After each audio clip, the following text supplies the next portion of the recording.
अपने दिन की कीजिए शुरुआत अध्यात्म के साथ। देखिए धर्म गंगा कार्यक्रम प्रत्येक दिन सुबह 9 बजे नए एपिसोड में नई जानकारी और प्रसंगों के साथ होंगी अध्यात्म की बात।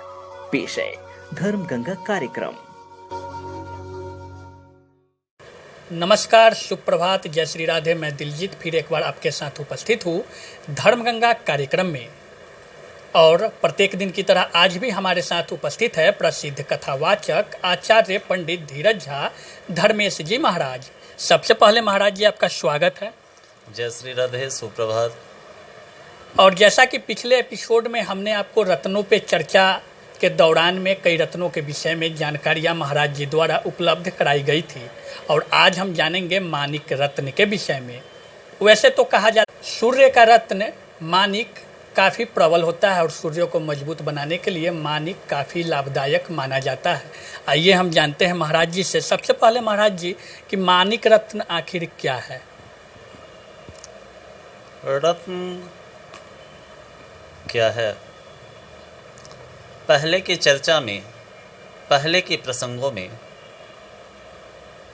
मैं ये बता चुका हूँ, जो भगवान वामन के पैर के स्पर्श से राजा बलि के शरीर के द्वारा संपूर्ण रत्नों की उत्पत्ति हुई है, जिसमें नवग्रह मंडल में सबसे बीच में मुख्य स्थान पाने वाले ग्रह कह लीजिए या यूं कह लीजिए जो प्रत्यक्ष देवता भगवान सूर्य, जो नवग्रह मंडल में सबसे मध्य में स्थापित हैं, उनका रंग लाल है।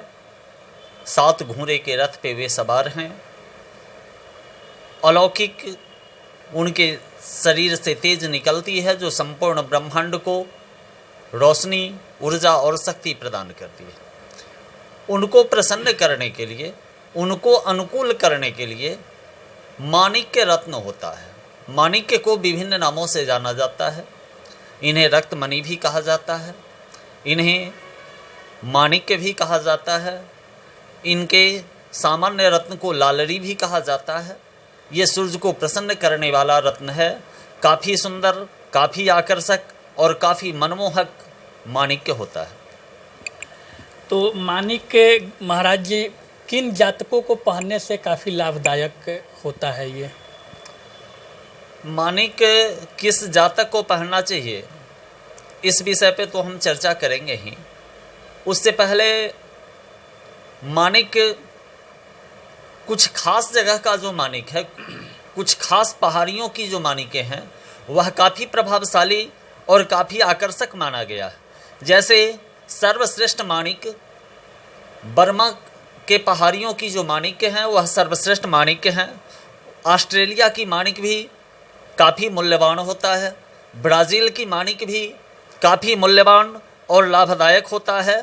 वैसे Australia, Brazil, Bharat, Burma, Afghanistan, Colombia, Pakistan, Indonesia इत्यादि जगह में माणिक्य रत्न पाया जाता है। जिन जातकों का राशि सिंह हो, स्वामी सूर्य हो, सूर्य राशि से जिन जातक का संबंध रहता हो, वैसे लोगों को माणिक्य रत्न धारण करना चाहिए। जिन जातकों को शिक्षा में बार बार असफलता मिल रही हो, उनको माणिक्य धारण करना चाहिए। जो प्रत्येक कार्य को प्रारंभ तो करते हैं, कार्य के प्रारंभ के समय कार्य तीव्रतापूर्वक आगे बढ़ता है, लेकिन कुछ दिन करने के पश्चात धीरे धीरे उनको नुकसान होने लगता है। विद्या अध्ययन करते हैं पर अच्छे अंक उन्हें प्राप्त नहीं होते हैं। व्यवसाय करते हैं पर उसमें धन का नाश होने लगता है। घर में अशांति रहती है, पति पत्नी में तनाव रहता है। और अगर आपके राशि स्वामी सूर्य हैं तो निश्चित रूप से सूर्य आपके अनुकूल नहीं है। सूर्य को प्रसन्न करने के लिए ऐसे जातकों को माणिक्य रत्न धारण करना चाहिए। माणिक रत्न धारण करने के लिए जो ग्रह अवस्था होती है, कुंडली और हस्तरेखा, क्या उसके अनुसार करना चाहिए या जो उसके स्वामी लग्न के अनुसार जो राशि है उसके अनुसार करना चाहिए? देखिए, स्वामी राशि स्वामी जिन लोगों के अगर सिंह हैं, अगर सिंह उनके राशि हैं, स्वामी सूर्य हैं, तो ऐसे जातक को आजीवन माणिक्य रत्न धारण करना चाहिए, क्योंकि जब उनके राशि स्वामी अनुकूल होंगे तो सभी ग्रह उस ग्रह के अवस्था के मध्य से गुजरेंगे, इसलिए उनको उसके अनुरूप धारण करना चाहिए। कभी कभी अगर हाथों में विद्या रेखा कमजोर हो, ज्ञान की कमी हो, तो ऐसे अवस्था में माणिक्य धारण करना चाहिए। कभी कभी आपके कुंडली में अगर सूर्य कमजोर अवस्था में हो तो उस अवस्था में माणिक्य रत्न धारण करना चाहिए। तो हस्तरेखा के आधार पे भी किया जा सकता है, जन्म कुंडली के आधार पे भी किया जा सकता है, और अगर आपकी कुंडली में सूर्य की महादशा चल रही हो तो भी आप माणिक्य रत्न धारण कर सकते हैं। तो अगर सूर्य आपका कमजोर है तो माणिक रत्न आप धारण कर सकते हैं। महाराज जी, हम जानना चाहेंगे कि माणिक रत्न धारण करने की क्या विधि विधान है? माणिक्य रत्न प्राप्त करने से पहले ऐसे लोगों से रत्न लेना चाहिए जहां प्रामाणिक, असली और शुद्ध रत्न प्राप्त हो। माणिक्य रत्न की कुछ खास विशेषताएं हैं।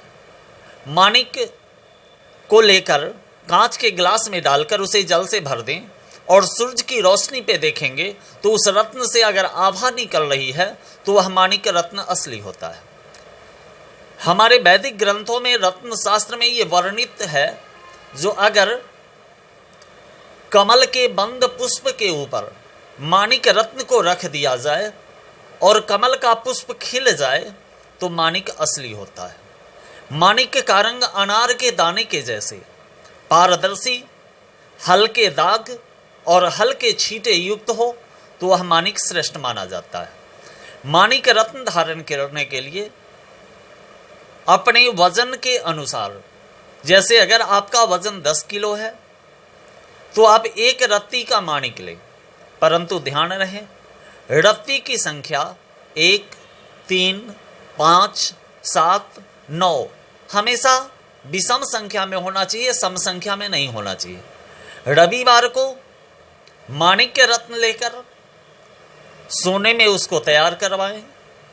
अगर धन अभाव हो, सोना संभव नहीं हो, तो पीतल और तांबा मिश्रित कर ब्राउंच धातु जिसको कहते हैं उसमें तैयार करवाकर षोडशोपचार विधि से उस रत्न का पूजन कर सूर्य के वैदिक मंत्रों का उच्चारण करते हुए, भगवान सूर्य का स्मरण करते हुए रविवार के दिन सूर्योदय के पश्चात दाहिने हाथ की अनामिका उंगली में माणिक्य रत्न को धारण करना चाहिए। धारणकर्ता पे माणिक्य लगभग 3 वर्ष तक काफी अच्छा अपना प्रभाव दिखाता है। 3 वर्ष के पश्चात जातक को उस रत्न को हटाकर दूसरे रत्न को धारण कर लेना चाहिए। जिन लोगों के पास धन का अभाव हो, जो माणिक्य धारण नहीं कर सकते, ऐसे में माणिक्य का उपरत्न सूर्यकांत, लालरी, लाल हकीक इत्यादि रत्न को लेकर ब्राउंच में बनवाकर रविवार के दिन वैसे ही पूजन करके दाहिने हाथ की अनामिका में इसे धारण करें। तो द्वारा माणिक रत्न के विषय में बताया गया कि किस प्रकार रत्न को धारण करना चाहिए। ऐसा अक्सर देखा जाता है कि रत्न धारण न करने पे उनको जो परेशानी है, उस परेशानी को, कष्ट को कैसे दूर कर सके, इस पे महाराज जी आप प्रकाश डालें। बहुत सुंदर। कोई आवश्यकता नहीं है, जो ग्रह को अनुकूल करने के लिए रत्न ही धारण करेंगे तो हमारा ग्रह अनुकूल होगा, ग्रह सकारात्मक होगा। प्रत्येक दिन प्रातःकाल स्नान आदि करके भगवान सूर्य को जल या गंगा जल किसी पात्र में लेकर उसमें लाल चंदन डालकर थोड़ा शक्कर डालें, थोड़ा तिल डालें, लाल पुष्प डालें, थोड़ा सा शहद डालें, डालकर भगवान सूर्य को अर्घ्य देने से भी भगवान सूर्य प्रसन्न होते हैं। आदित्य हृदय स्तोत्र का अगर आप पाठ करते हैं तो भगवान सूर्य प्रसन्न होते हैं। रविवार के दिन अगर लाल रंग के वस्त्र का आप इस्तेमाल करते हैं तो भगवान सूर्य प्रसन्न होते हैं। रविवार के रोज जितने भी आपके आगंतुक अतिथि इष्ट मित्र आपके घर पे आते हैं, उनको अगर लाल रंग का कोई वस्तु उन्हें खिलाते हैं उन्हें नाश्ते में, उन्हें भोजन में, उन्हें दान के रूप में अगर आप देते हैं तो आपका सूर्य प्रसन्न होता है। तो बहुत सारी प्रक्रियाएं हैं जिसे करने के पश्चात सूर्य को अनुकूल किया जा सकता है। सूर्य की अगर बहुत विपरीत अवस्था चल रही है तो सूर्य के वैदिक या तंत्रोक्त मंत्र का जप और अनुष्ठान कराने से भी भगवान सूर्य प्रसन्न होते हैं। सूर्यवार के रोज, रविवार के रोज व्रत रखने से, नमक का परित्याग करने से, एक समय आहार लेने से भी भगवान सूर्य अनुकूल होते हैं और नवग्रह उस मनुष्य के लिए सकारात्मक बनता है। उसके जीवन में तेज, संपन्नता, ऐश्वर्य का आगमन होता है। तो मानिक रत्न के विषय पे चर्चा हो रही थी और महाराज जी द्वारा बताया गया कि मानिक रत्न सूर्य को प्रबल करने का रत्न है। अगर आप मानिक रत्न न भी पहनते हैं तो सूर्य की उपासना रविवार के दिन करने से आपका ग्रह जो स्थान है सूर्य का वो प्रबल होता है। आप बने रहें हमारे साथ धर्मगंगा कार्यक्रम में। तब तक के लिए नमस्कार।